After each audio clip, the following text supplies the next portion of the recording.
శ్రీ గురుభ్యో నమ. మహాగణాధిపతి నమ. శివాయ గురు నమ. శ్రీ కామేశ్వరి నమ. టోరీ శ్రోతలకి శుభోదయ శుభాకాంక్షలు. నేను మీ సోమేశ్వర శర్మ సిద్ధాంతి. మేషం నుండి మీనం వరకు ఉన్నటువంటి రాశి ఫలితాలు నా పరిజ్ఞాన సంఘర్షణ మేరకు ఈ వారం రాశి ఫలితాలను తెలియజేస్తాను. ఈ రాశి ఫలితాలు జూలై 12వ తారీఖు నుండి 18వ తారీఖు వరకు వర్తిస్తాయి. ముందుగా గోచారం. వృషభ రాశిలో కుజుడు, మిథున రాశిలో రవి బుధులు, కర్కాటకంలో గురువు, సింహంలో శుక్రుడు కేతువు, కుంభరాశిలో రాహు, మీన రాశిలో శని. తదుపరి సింహరాశి.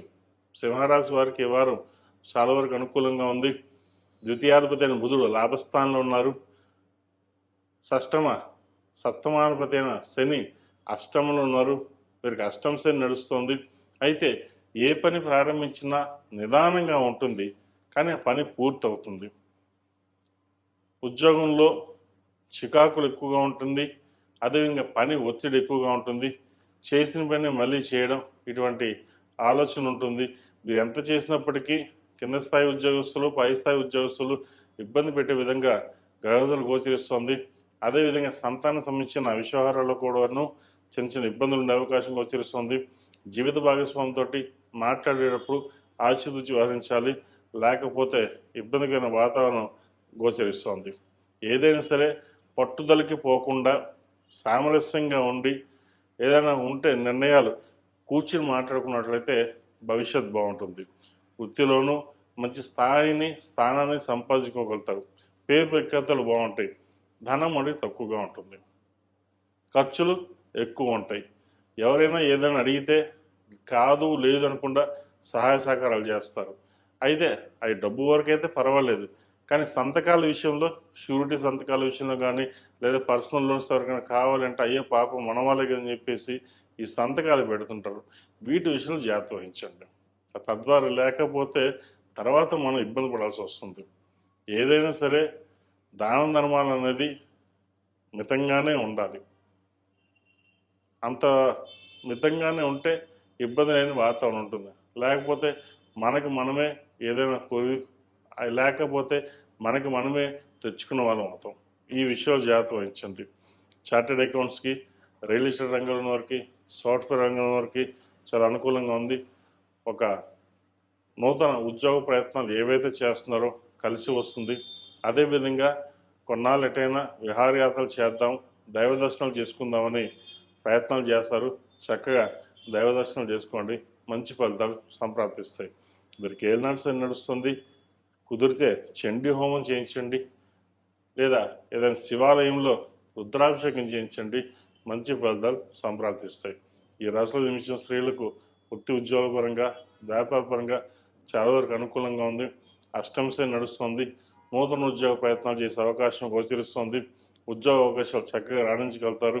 అయితే ఎక్కడికి వెళ్ళినా సరే కష్టం అనేది ఎక్కువగానే ఉంటుంది, ఖర్చులు అధికంగా ఉంటుంది. మీరు ₹1 వస్తే ₹10 ఖర్చు పెట్టాల్సిన పని ఉంటుంది. అది ఎవరు ఖర్చు పెట్టరు, మీకు మీరుగానే ఖర్చు పెట్టాల్సి వస్తుంది. ఈ విషయంలో జాగ్రత్త వహించండి. స్థిరాస్తులకు సంబంధించిన వ్యవహారాల్లో సానుకూలంగా ఉంటుంది. సోదరుల మధ్య సఖ్యత పెరుగుతుంది. మాతృమూర్తికి సంబంధించిన వ్యవహారాలు చక్కగా ఉన్నాయి.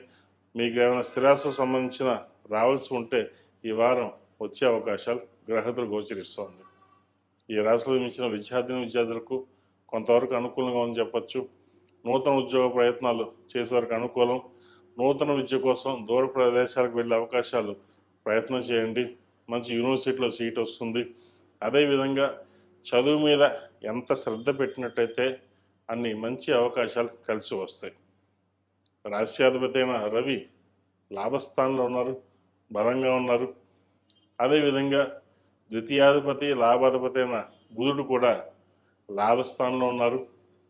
చతుర్థ దశమాధిపతి అయిన కుజుడు దశమ స్థానంలో ఉన్నారు. ప్రేమ వివాహం సంబంధించిన విషయాలలో కొన్ని ఆచితూచి అడుగులు వేయాలి. మీరు ఒక నిర్ణయానికి వచ్చారంటే వెనకడుగు వేరు, ఇలాగే ఉండాలి, నేను నిర్ణయం తీసుకుంటే మనం వెనక్కి వెళ్ళను అనే ఆలోచన ఉంటుంది. అయితే కొన్నిసార్లు పట్టు విడుపులు అనేవి ఉండాలి. భవిష్యత్తు బాగుండాలంటే అన్ని రకాలుగా ఆలోచించాలి. ఆలోచించకుండా సొంత నిర్ణయాలు తీసుకోవడం వల్ల నష్టపోయే అవకాశం గోచరిస్తుంది. వాటి విషయంలో జాగ్రత్త వహించండి. ఈ రాశివారు ప్రతిరోజు ప్రతినిత్యం దక్షిణామూర్తి స్తోత్రం, నవగ్రహం స్తోత్రం కానీ, ఈ రాశివారు ప్రతిరోజు ప్రతినిత్యం దక్షిణామూర్తి స్తోత్రం, నవగ్రహ స్తోత్రం పండించడం చెప్పదగినది.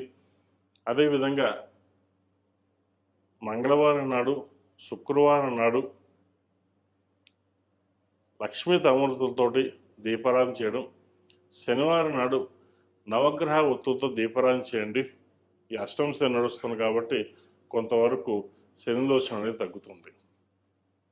ఈ రాశిలో జన్మించిన వారికి కలిసి వచ్చే సంఖ్య 1, కలిసి వచ్చే రంగు తెలుపు. ఏదైనా పని మీద బయటకు వెళ్ళేటప్పుడు ఆదివారం కానీ గురువారం అడగని వెళ్ళండి, మంచి ఫలితాలు సంప్రాప్తిస్తాయి. ఈ రాశి వారికి పంచమ అష్టమాధిపతి గురువు వ్యయంలో ఉన్నారు. ఖర్చులు అధికంగా ఉంటాయి. ఖర్చుల విషయం మటుకి కొంచెం జాగ్రత్త వహించడం చెప్పదగినది. అదేవిధంగా సెల్ఫ్ డ్రైవింగ్ విషయంలో కూడా కొన్ని జాగ్రత్తలు తీసుకోవడం చెప్పదగిన సూచన. తదుపరి కన్యా రాశి. కన్యా రాశి వారికి ఈ వారం చాలా వరకు అనుకూల. ఇంట్లో కానీ వ్యాపార ప్రదేశంలో కానీ జిల్లేడు హనుమాను, జిల్లేడు గణపతిని పెట్టుకోండి. దాని ద్వారా నరదిష్టి అనేది తగ్గుతుంది. ఆ విఘ్నేశ్వరుడి అనుగ్రహంతో అన్ని విఘ్నాలు తొలగి వ్యాపారపరంగాను ఉద్యోగపరంగాను చక్కగా ఉండడం కోసం ఈ జిల్లేడు హనుమాన్ని, జిల్లేడు గణపతిని చక్కగా ఆఫీస్లో అయితే టేబుల్ మీద, వ్యాపార ప్రదేశంలో అయినా సరే టేబుల్ మీద పెట్టండి. అదే ఇంట్లో అయితే కనుక చక్కగా దేవుడి గదిలో కానీ లేదా సింహాద్వారానికి ఎదురుకుండా కానీ చక్కగా పెట్టినట్లయితే ముందు ఏదైతే నరఘోష కానీ నరదృష్టి కానీ ఏదైతే ఉంటుందో అది తగ్గుతుంది. అదేవిధంగా కొన్ని పనులు ఎప్పటి నుంచో పెండింగ్ ఏవైతే ఉన్నాయో అవి పనులు పూర్తవుతాయి. ఎందుకంటే అన్ని విఘ్నాలకి ఎటువంటి విఘ్నం లేకుండా ఉండడానికి ఆ మహాగణాధిపతిని పూజించడం మనకు ఎంతో ముఖ్యం. అది అదేవిధంగా మన ప్రతి పనికి మనం బలం చేకూరాలి అంటే మన ఆంజనేయ స్వామివారు. కాబట్టి ఈ జిల్లేడు హనుమాను, జిల్లేడు గణపతి చక్కగా ఇంట్లోనూ వ్యాపార ప్రదేశంలో పెట్టుకోండి. చక్కటి ఫలితాలు సంప్రాప్తిస్తాయి. ఇంట్లోనూ వ్యాపార ప్రదేశంలోనూ ఇవి పెట్టుకోండి, తప్పనిసరిగా శుభ ఫలితాలు.